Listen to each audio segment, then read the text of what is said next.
Good afternoon, everyone. We'll just give a quick minute so more people can come in and join.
All right, we'll go ahead and get started. Good afternoon, everyone.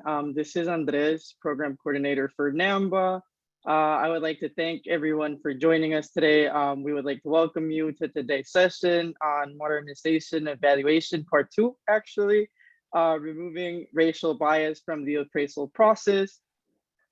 And of course, a special thanks to our Diamond Plus sponsors and partners at Class Valuation for their support and for hosting this session.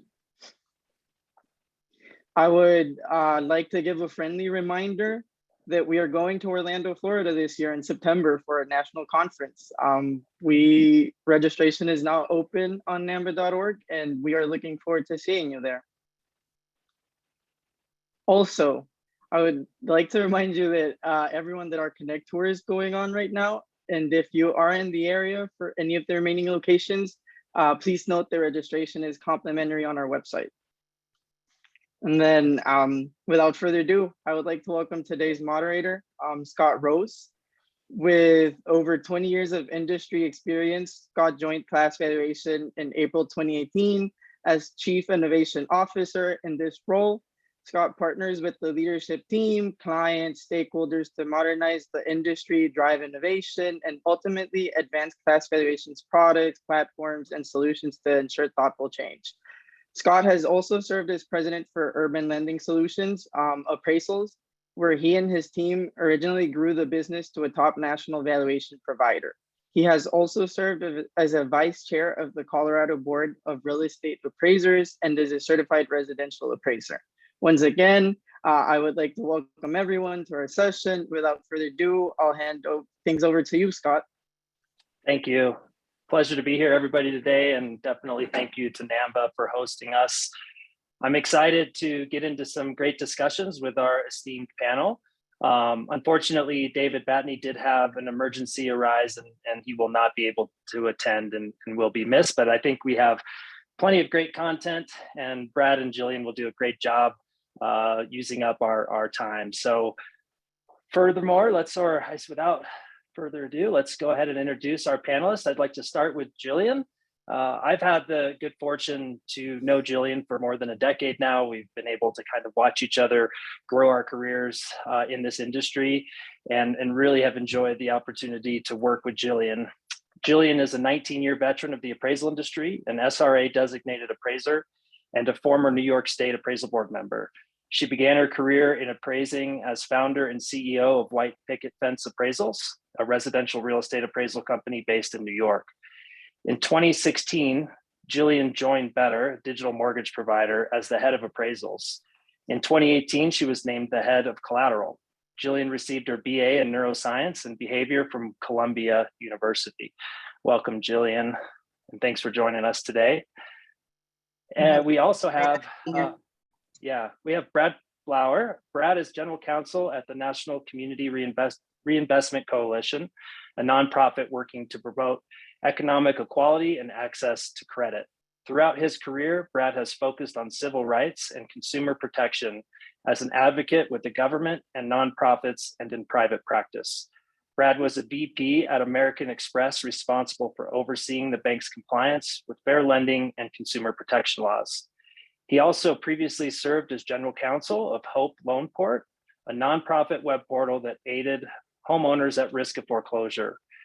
Counsel at the law firm of Relman and Colfax, which specialized in civil rights and consumer protection advocacy, assistant director and senior attorney in the financial practices division of the Bureau of Consumer Protection at the Federal Trade Commission, where he worked primarily, on anti-predatory lending and privacy issues. Trial attorney at the Department of Justice Commercial Litigation Section and visiting scholar at the University of Otago in New Zealand. Brad started out his career as a law clerk for a federal district judge in the Northern District of Georgia. He attended Duke Law School, NDL University, and is based in Washington, DC. Welcome, Brad. Thank you. So with that, we have a lot to cover today, so let's dive in. Over the last year, there has been a lot of turbulence related to appraisal and its bearing on the broader issue of racial bias in housing. We have seen very disturbing examples and situations portrayed in the media. Multiple studies and reports have been released citing broader issues as it relates to disparities between predominantly white neighborhoods and more diverse neighborhoods around the country. The issue has the attention from the highest levels of our government, including the Office of the President. Brad, can you give us just a little brief overview and a timeline of some of the critical events over the last year that have kind of led us to where we are, and maybe set the stage for everyone around some of the key issues we're going to discuss today? Sure, happy to. We can move to the next slide on this one. Even today, I should say, this morning, there was a hearing. The House Financial Services Committee had a 2.5-hour hearing on appraisal bias with representatives from the National Fair Housing Alliance, the American Enterprise Institute, from the Appraisal Foundation, and another group. I think there were 4 speakers, and it was a riveting session actually on appraisal bias, what can be done about it. The chair of the committee, Maxine Waters, announced that she was going to sponsor legislation that dealt with setting up an agency, a federal agency that would deal with appraisal valuation issues. So we'll see what happens. It's, with anything political, any kind of bill, we don't know whether that will pass or not, but there's clearly a lot of attention even today on the appraisal bias issue. So I thought I'd lay out just a few of the events over the last less than a year that have taken place on the regulatory radar. Back in June of 2021, President Biden was in Tulsa on the centennial of the Tulsa Race Massacre and talked a lot about the racial wealth gap and used that milestone of the 100th anniversary of racial inequalities to launch the PAVE task force, which is the property appraisal and I always forget, property appraisal and valuation equity task force, which was headed up by HUD Secretary Marcia Fudge and White House Domestic Policy Advisor Susan Rice, and basically to look at ways that the government could work with industry to root out discrimination.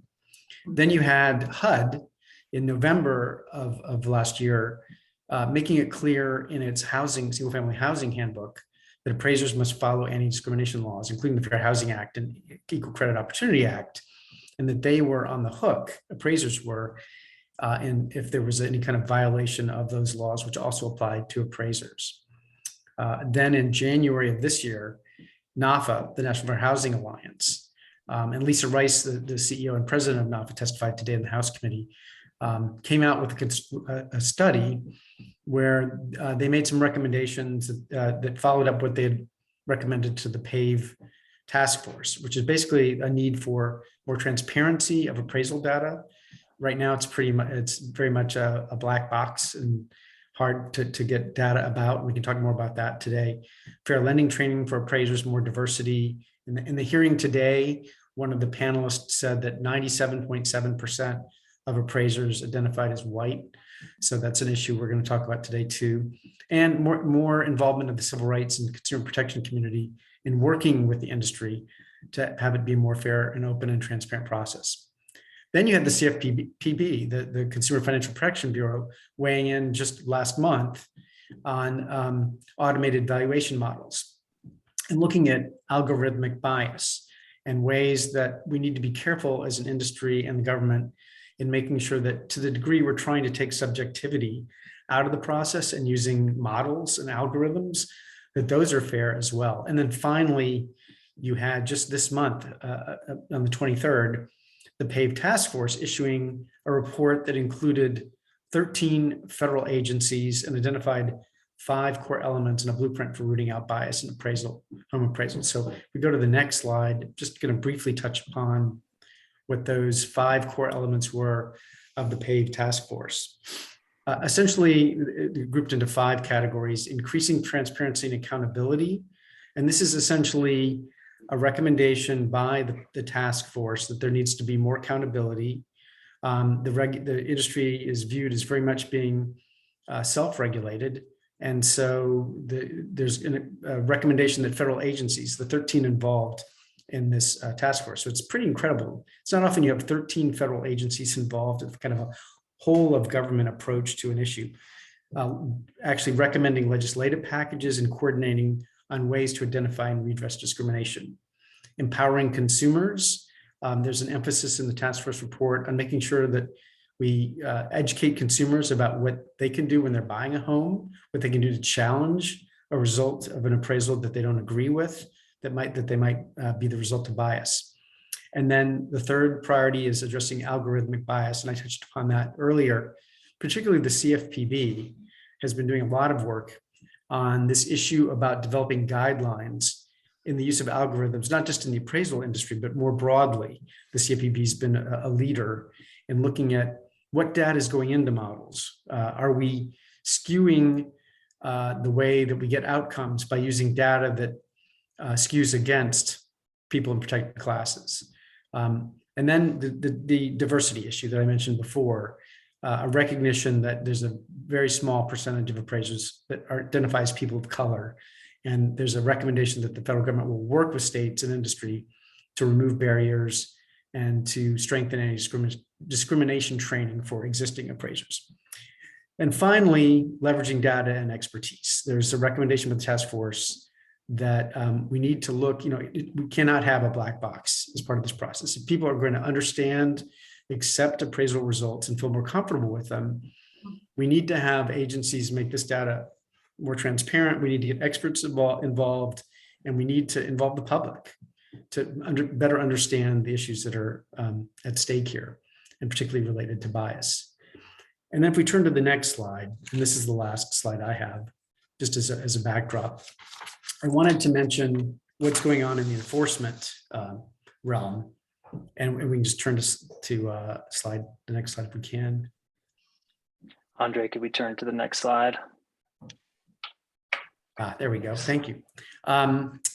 Enforcement issues. And I just wanted to call out there are several cases that are percolating out there, but this one case that it was filed in San Francisco has gotten a lot of attention. It was just filed in December of last year by a black homeowners, the Austins, who got an appraisal when they were at home, both presenting as black, got their appraisal, and then it was lower than they thought it should be.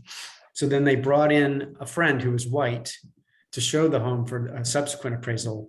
They did something that's called whitewashing. They took out all the pictures of the family. They basically neutralized their house of any kind of indicia that the family that lived there was black.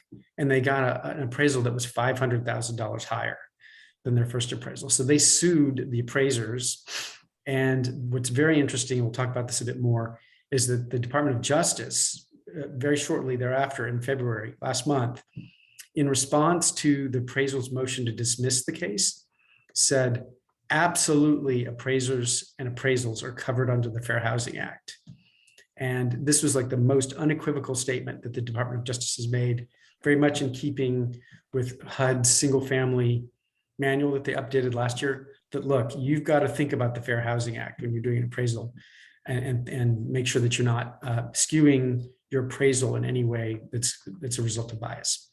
And then the final point I'll make before we open it up for the broader discussion is there's also nonprofits that are doing testing out there, including the nonprofit I work for, the National Community Reinvestment Coalition.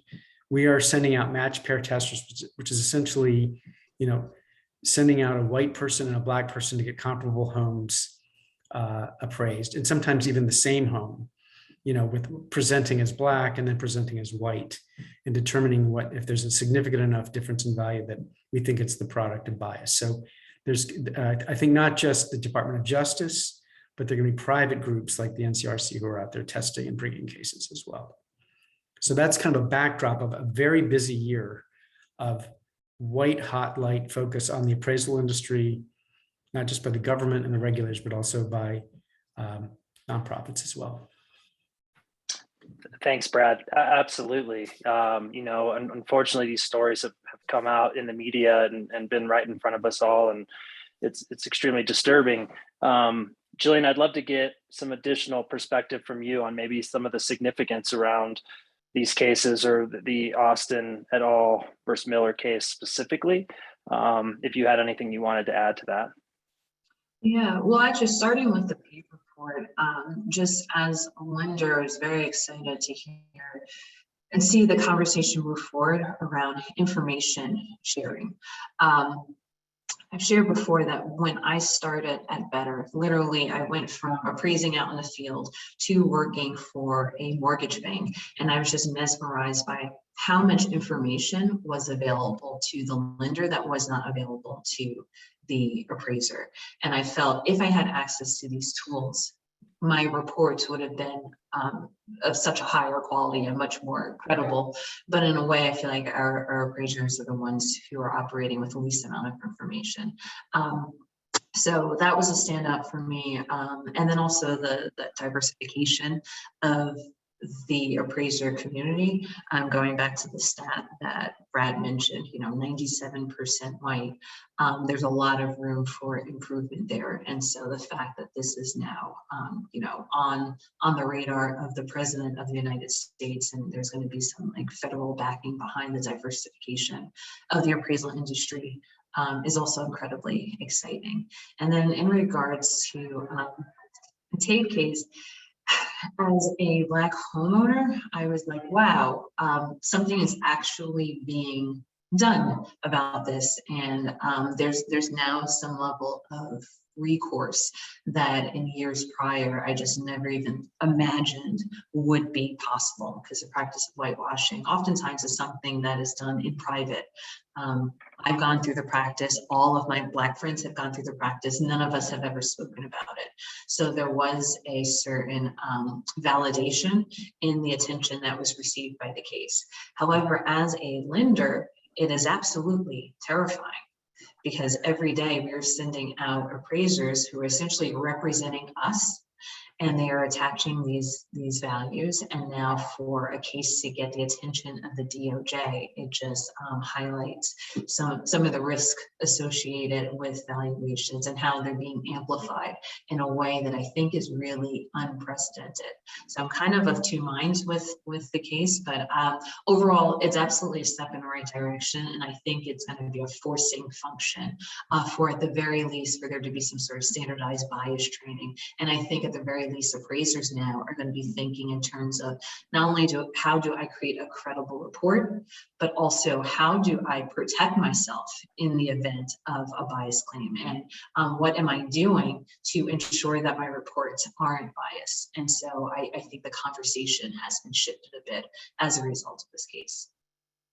Yeah, I agree. And I think that's a real benefit for our industry in terms of at least the beginnings of more training around that issue, around how appraisers can do more to ensure that their reports, their opinions are very objective, and that they're not inserting any forms of bias or subjectivity into their reports. I think bias is not the only component in a lot of these discussions, right? There's also discussion around subjectivity versus objectivity, which is something appraisers have to adhere to. It's part of their professional responsibility. And Jillian, I know you've shared personal stories on discussions we've been part of together in the past. And for many of us, the term whitewashing is probably new, maybe something that we all haven't heard or been discussed previous. And not only has it been associated to real estate appraisal, but also potentially for homeowners selling their homes and preparing their home for the market, which I found, very disturbing myself to put myself, I guess, in someone's shoes that that's the way that they felt. That still today, these are decisions that have to be made in terms of potential biases that are existing in the marketplace today. So appreciate you sharing the story previously and diving more on that today. And Brad, I was able to watch the hearing this morning as well. Found it very interesting. I think and I hope there's one thing we can all agree on, which is that bias in appraisal is not acceptable. I think there's still some varying opinions on to what degree it exists, how it exists, what are the main issues, and where across the parties that were in the discussion at that hearing. What's your initial reaction to the PAVE report and the action plan that was released last week? Well, I was very pleased to see it and actually wrote a blog about it on our website. So if people want to go to the NCRC website, they can read that as well. I thought it was important because it was really, as I said before, a cross-government approach. You don't often get task force reports issued by so many agencies that have touched it. And from what I heard about the process of producing that report, which again began with the kickoff by President Biden back in June in Tulsa. So they've had the last 9 months or so to have meetings. They've met with a lot of nonprofits and appraisal groups and the foundation. So I was pleased to see it was comprehensive and involving a lot of different agencies instead of being siloed. And also that it recognized that even with AVMs, even with this desire to take some subjectivity out of the process by on occasion, using automated valuation models, that even with models, there can be bias. We've seen this in the press, like with the Facebook case. There was a lot of attention last year about whether Facebook, with its algorithms, was in using data that skewed against minorities. There's been a lot of attention on use of models and how, at first blush, it seems like they might be eliminating bias, but you're not out of the woods yet. You've got to make sure that the information that you're feeding into your models is also addressing the bias. The interesting thing today from the hearing, I thought, Scott, was, there were certainly very differing views depending on which Congress was asking the questions, but there was a lot of discussion about socioeconomic factors versus appraisals. And my view on that is, appraisals are part of the issue. We're not going to solve all the world's problems by working on appraisal bias. There are other issues we need to talk about, affordable housing supply, government programs and private programs that aid down payment assistance and things like that allow first-time home buyers to get into homes. But the appraisal bias is part of the problem. I don't think anyone would say it's the entire problem, but it's a part of the puzzle we need to do a better job of addressing. And so I took away from the hearing, the congressional hearing this morning, is, despite which political side you're on and what point you're trying to make, I think everybody recognized we need to do something about the process to make the public feel better about when they get an appraisal, they know it's part of a fair process and system. Yeah, completely agree. I mean, I can say as an appraiser, sometimes these types of issues can be difficult, right? To hear about your profession, your practice, something that has been very dear to you throughout your career. But when you sit back a little bit and understand that we have seen these issues and areas where bias has come into our practice, what harm is there at all in continuing to try to root out any potential bias in our profession? There's only benefit to that from my perspective. And I do agree with you. I think these issues are very complex. So there's probably a lot of areas that need to be considered, but there's absolutely no harm in continuing to progress and modernize our profession to root out any potential for bias in terms of the opinions and development of value. Jillian, did you have anything additional you wanted to layer in there on the PAVE report or the action plan from last week? Nothing additional at this point. Just I'm happy that this is now a topic of discussion, coming out of the office of the president. So I think it's getting the time and attention that it needs and deserves. So just happy that it's been completed. We've been awaiting this for quite a while. And so very much looking forward to the implementation of some of the recommendations in that report. And Scott, I should have mentioned before, one thing that people should keep in mind is, before I said that appraisals are part of the puzzle, having a better process, this is part of the Biden administration's, from day one, I think there was an executive order issued about that all government agencies need to work on closing the racial wealth gap. And this is part of that much bigger project that the Biden administration is focusing on. And Susan Rice, is the domestic policy advisor to Biden in the White House. And her task, that this is her portfolio, is to work on not just appraisal bias, but closing the racial wealth gap. So it's part of that discussion. That's great. Thanks, Brad. Maybe shifting gears a little bit here. Jillian, we hear a lot about standardizing the process.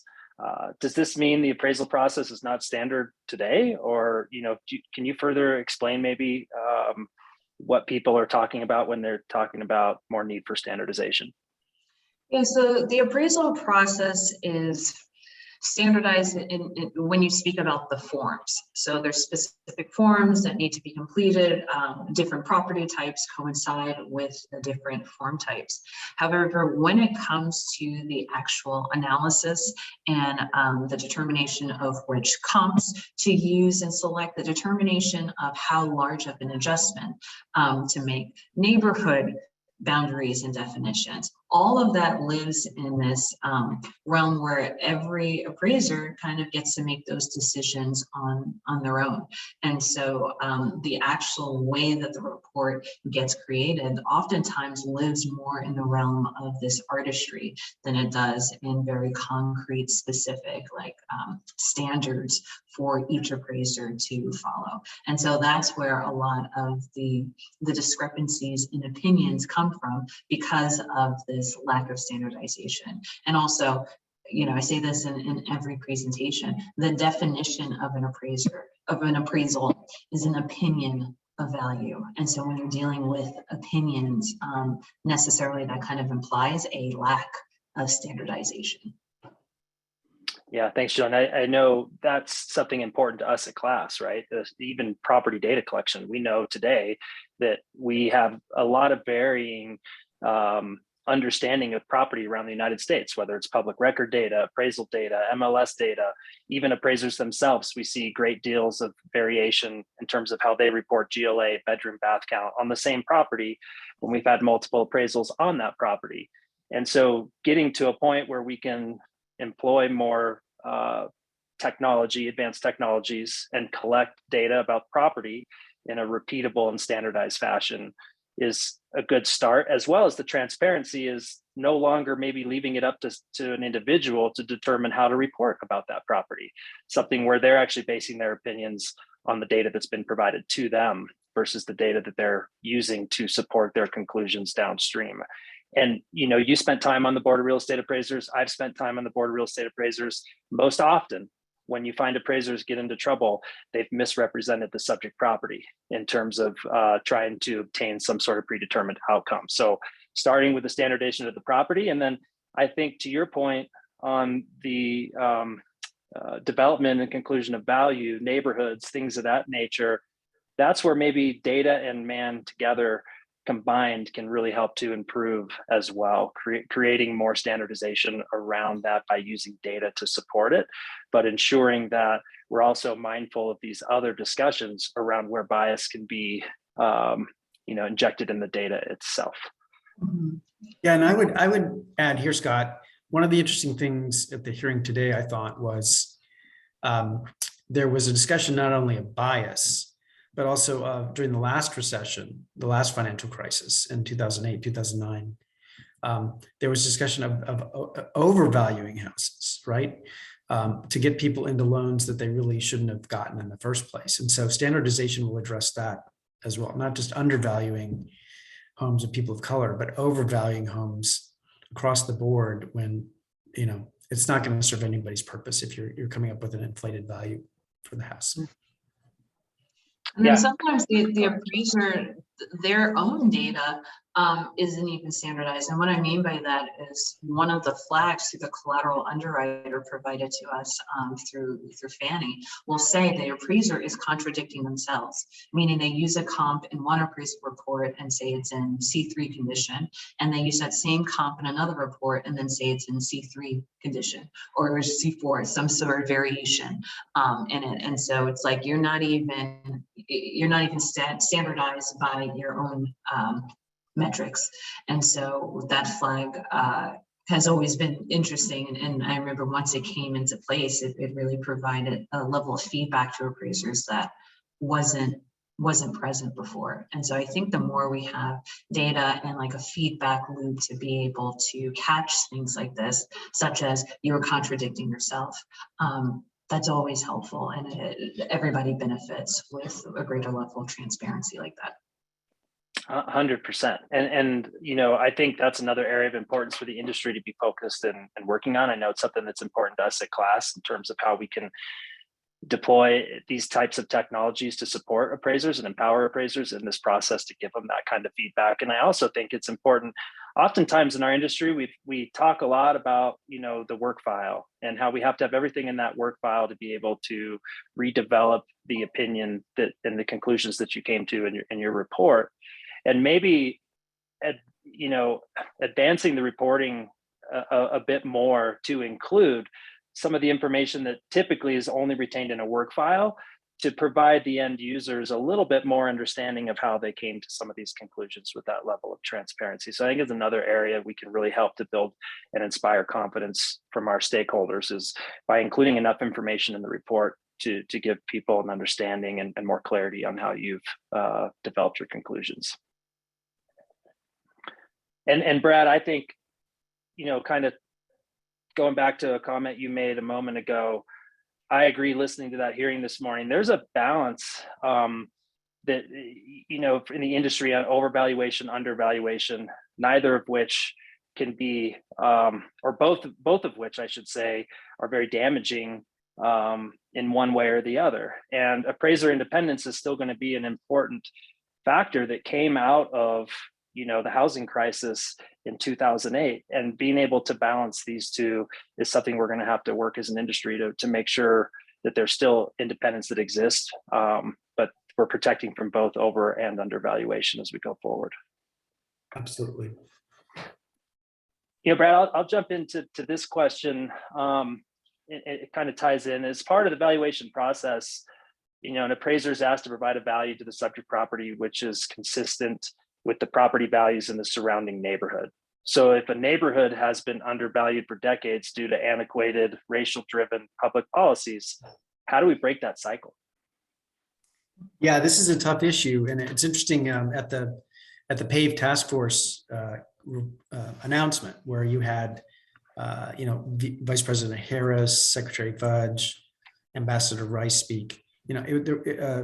Secretary Fudge told a very interesting story about her own home. She lives in DC, and she mentioned that, in her opinion, her house was nicer than her white neighbors that was a couple doors down. And even though her house was nicer, it was a bigger lot. She was kind of just over the line in the Black neighborhood, and her house was appraised for $25,000 less than a house 2 doors down, which was inferior, which wasn't as high quality house on a smaller lot. And she attributed that to historical trends of undervaluing homes in Black neighborhoods. So it's a cycle we do have to break. I mean, one of the things that the NCRC and other advocacy groups have been promoting as part of the Build Back Better package that's kind of stalled in Congress right now was housing support for down payment assistance for first-time and first-generation home buyers, and also for the ability for lenders to do things called special purpose credit programs, which allow lenders to provide special programs for communities that have been historically underserved. Like you can do more advertising as the lender in Hispanic and Black neighborhoods if you haven't been doing as many loans in those neighborhoods. You can have second look programs for approving mortgages for first-time home buyers that ease up the underwriting eligibility requirements a little bit to get people into homes in sustainable loans. And then the other thing that's in addition to getting people into loans they can afford is an affordable housing supply. I mean, we really need to kickstart the renovation and building of affordable housing across the board, because I think that's not allowing properties to rise in value in certain neighborhoods because you don't have an affordable housing stock. And so it just exacerbates the segregation issue. So those are some of the solutions that I would recommend and that were discussed in the hearing today in Congress. There was a lot of discussion about socioeconomic factors, and you can't just blame the appraisers. And that's right. I mean, there are a lot of things we need to try to solve as part of the bridging the racial wealth gap. I mean, one of the big topics of discussion on that issue is like one of the biggest ways that a family can pass down wealth from one generation to the next is their home. You can borrow against it to go to college. You can borrow against it to open a small business. And there's a tremendous difference in the value of the homes that are being passed down from one generation if you look across racial lines. So it's a big, broad issue that we need to address as a society. We can't just blame appraisers, but appraisers are caught up in this too, unfortunately. And so we can all do a better job. I think you make a good point there. The reason there's so much attention on housing is because of how big of a contribution it is to household wealth. And that's why there's so much focus and attention on these issues. And even within, Jillian, did you want to dive in and say something there? Yeah, well, I was going to say, I think with the conversation around bias, though, what often happens is that they're two separate issues that get conflated into one. So on the one hand, there are the individual biases of the appraisers as they physically enter into the home and see the race of the inhabitants. But then there's this whole other issue, kind of pointing to what Brett was talking about, the historical aspect of it, such as redlining, and the practice of saying, like, if it's in a Black neighborhood, we are not going to lend there, and the impact that that has on the property values and the land value. And so you can have an appraiser who is fully aware of all their biases, goes into a property, creates a perfectly credible report, but yet and still that appraised value is going to be lower in the Black or brown neighborhood than in a white neighborhood. And that actually has nothing to do with the individual biases of the appraiser, but it's a much more systemic problem. So they're two different issues, and they're very distinct, but I find they often get collapsed into the same conversation. And I would add to that, we're not just redlining, but this goes to the data that appraisers look at. I worked on a case several years ago during the last recession that was brought against several subprime lenders that had in their underwriting manuals that they would make loans on townhouses, but they wouldn't make loans on row houses. And we brought this case and we said, look, this is clearly a proxy for race. You're giving a different value as a lender to a townhouse in a predominantly white community versus a row house in the inner city in a predominantly Black neighborhood. And I think that's a more blatant example, but those kinds of differences work into appraisals too. Different type housing, stock housing, where it's located. It may not be intentional, but it can bleed into the valuation process. And so we have to be very conscious of that. Yeah, I think, and I know Jillian and I have talked about this together before. As she mentioned, it does appear sometimes these two issues are being brought together. Individual bias versus, potentially market bias or other factors where an appraiser is actually going in and reporting specifically on the neighborhood and the information they have available to them. And it can be difficult to bring those two together because they are very separate issues. And I think on the second component, there's other, as you two are both talking about, right? There's other influences impacting those neighborhoods that are not just related directly to the appraisal process specifically, right? And sometimes the appraisers are reporting on what has been comprised of years and years of these varying practices, policies, and ways where bias has been injected in the system. Do you guys, either of you or both of you, have further that you would want to dive into on that specific topic? Well, no, I think you're right, Scott. The only thing I would add to what I said before was, as part of the broader socioeconomic backdrop, a lot of times, in certain neighborhoods, there are food deserts. There aren't enough grocery stores and other amenities because it's cyclical. It's an undervalued neighborhood. There's not affordable housing stock.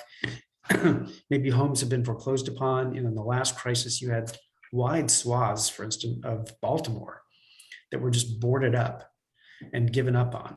And so I think we heard a little bit about that this morning too, right? Yeah, I think that exact topic came up. Yeah.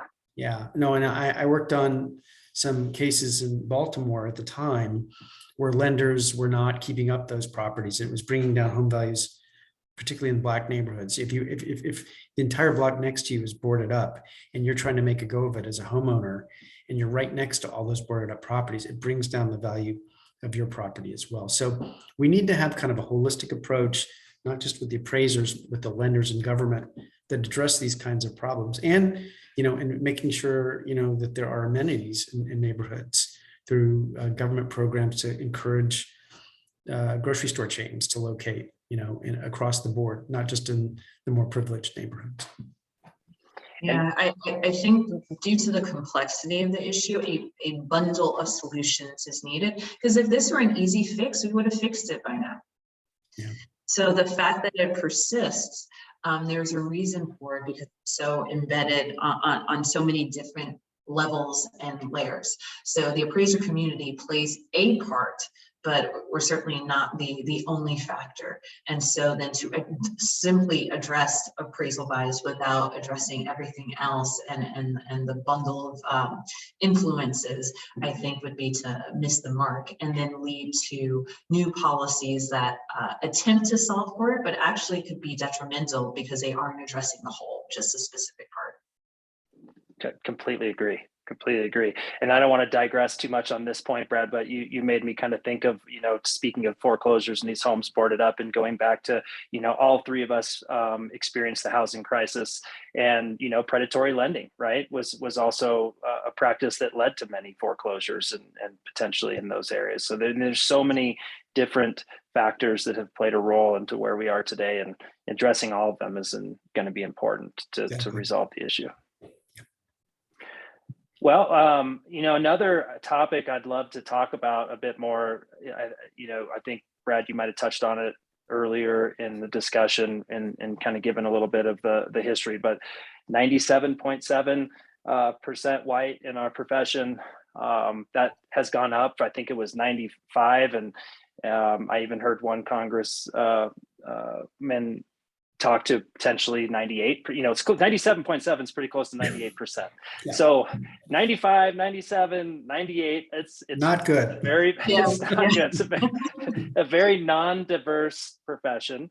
And so I think all of us have been talking a lot about how we can improve that, right? We have to make a lot of efforts as an industry to bring more diversity into our profession.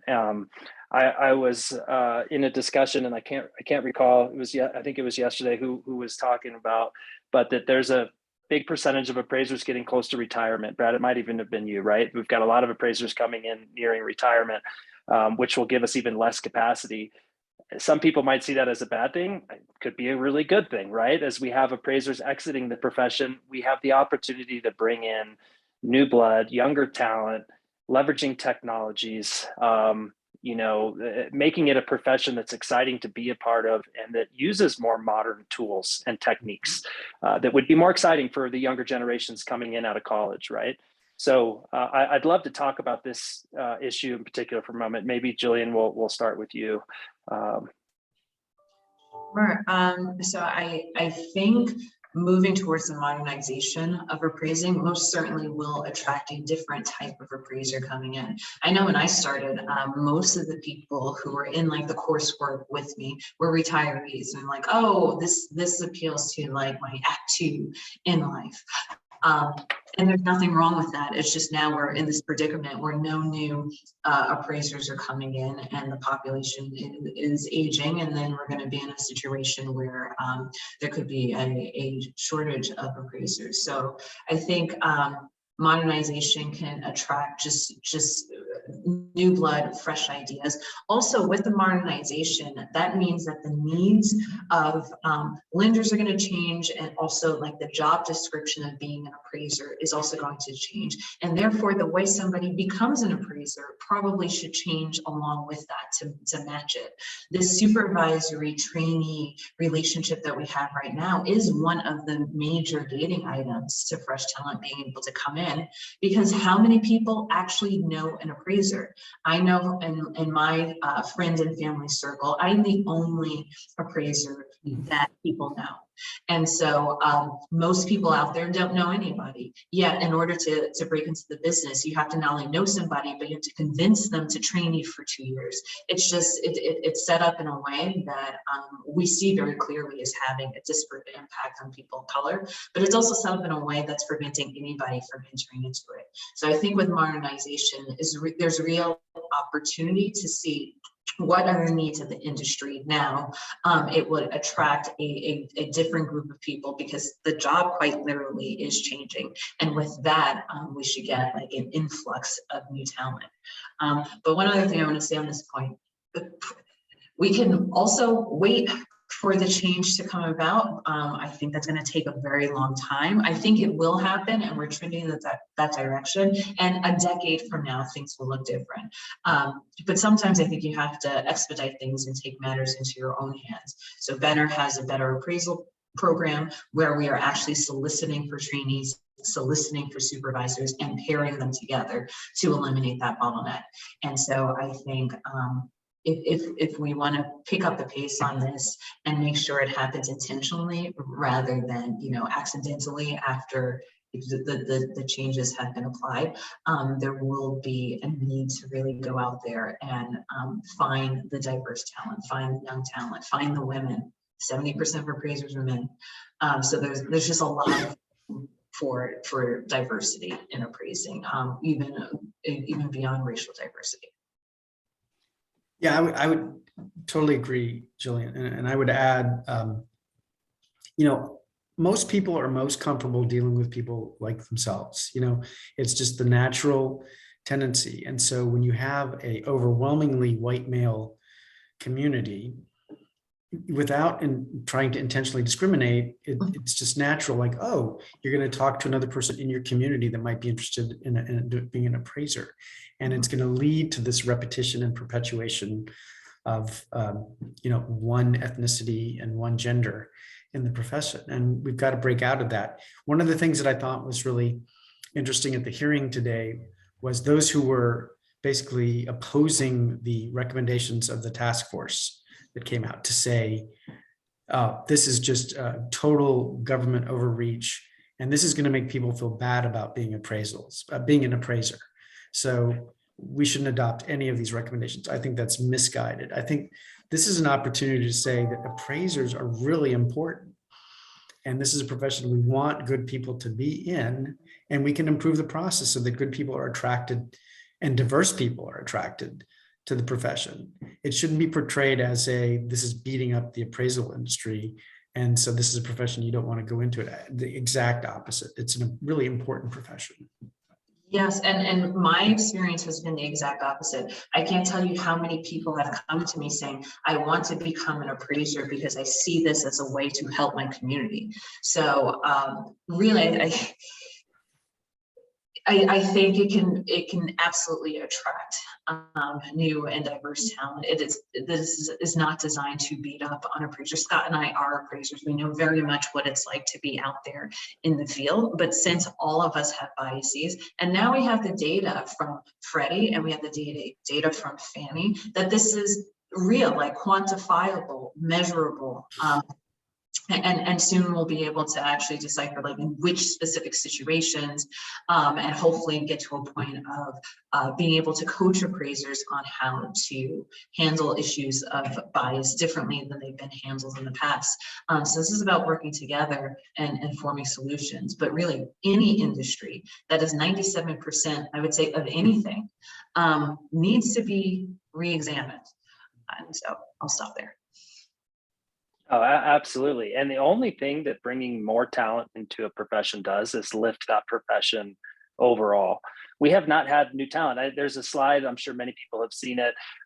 We don't have it prepared to put up on the screen today, but it shows how many appraisers over the last decade we've had submitting actual appraisals to UCDP, which is the main portal that all appraisals go through. It hasn't changed.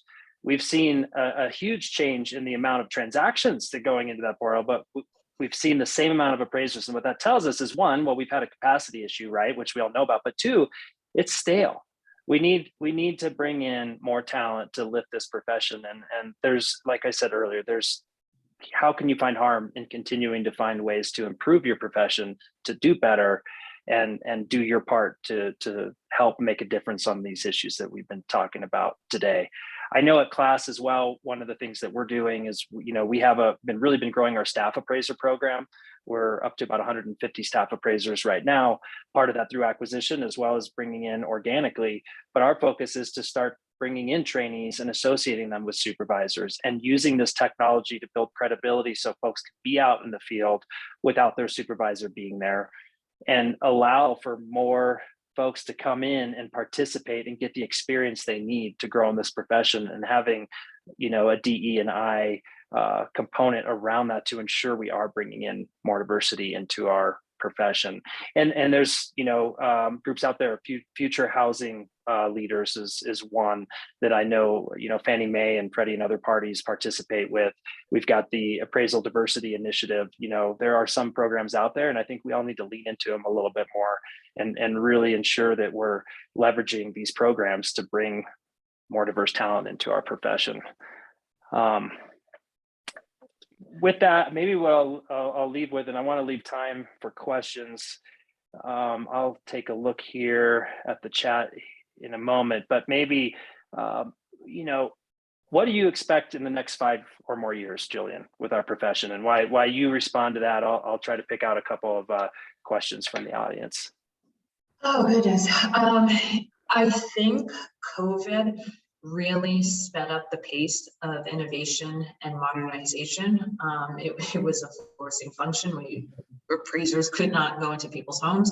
Our customers were not willing to let people into their homes. And so with that, I think really had the opportunity to see how well the process can work without this interior inspection, which has really been an integral part of the quote unquote traditional appraisals. So with that forcing function, I think appraising 5 years from now is going to look very different than it does now. I think there's definitely going to be a trend towards more desktop valuations, certainly a trend towards more of a bifurcated process, really getting appraisers to spend time on what they do best, which is analyzing the data, comp selection, adjustments, and not driving comps and spending time on the road, which, Scott, you and I know when we were appraising, that was about 50% of the job.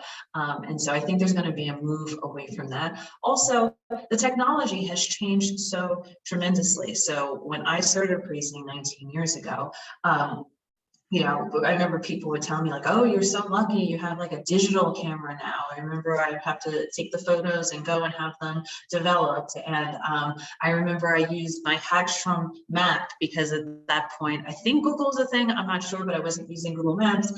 There certainly wasn't any sort of like street view of the properties, aerial view, GIS mapping. All of these things did not exists before. And so now the process is still operating much in the same way that it did pre-internet.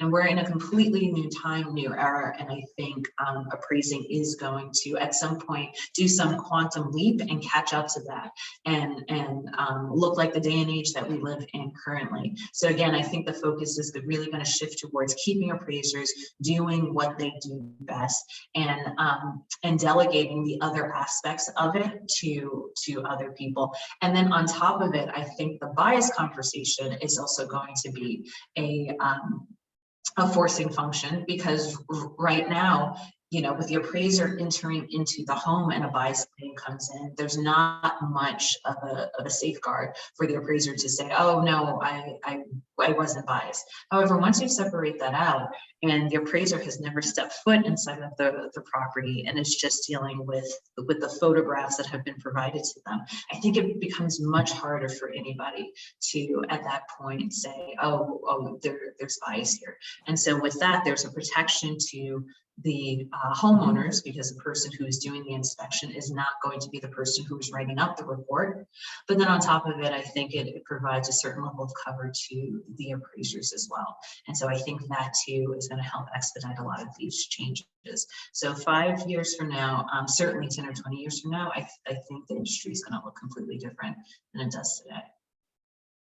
I completely agree with everything that you just said. I think standardization, better data collection, more comprehensive, more transparency, and I think that you hit it spot on in terms of where we're headed. And Brad, I don't know.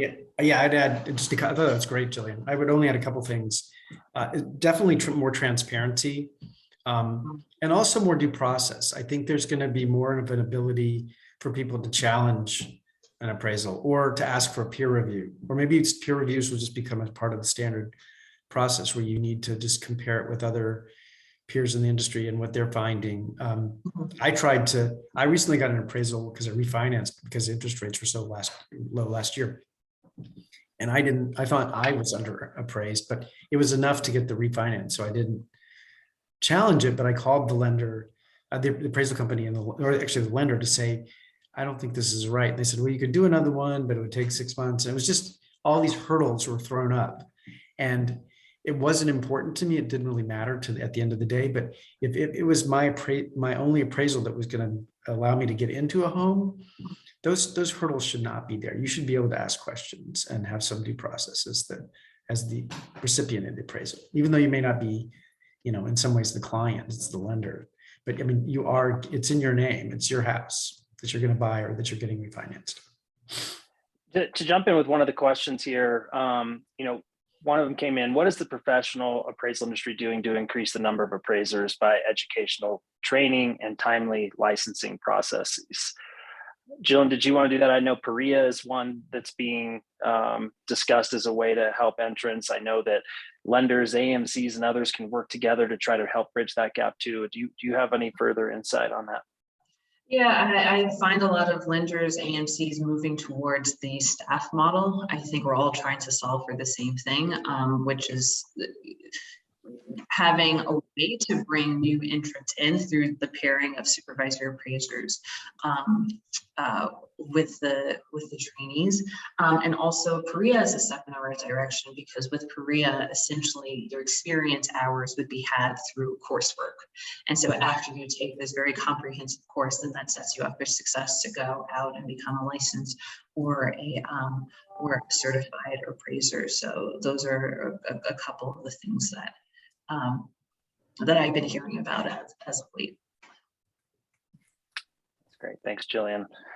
Well, I know we are getting close to wrapping up at the top of the hour here. I'm sure we can respond back with some of these questions through NAMBA as well, if there's any further insight to some of the questions that came in today.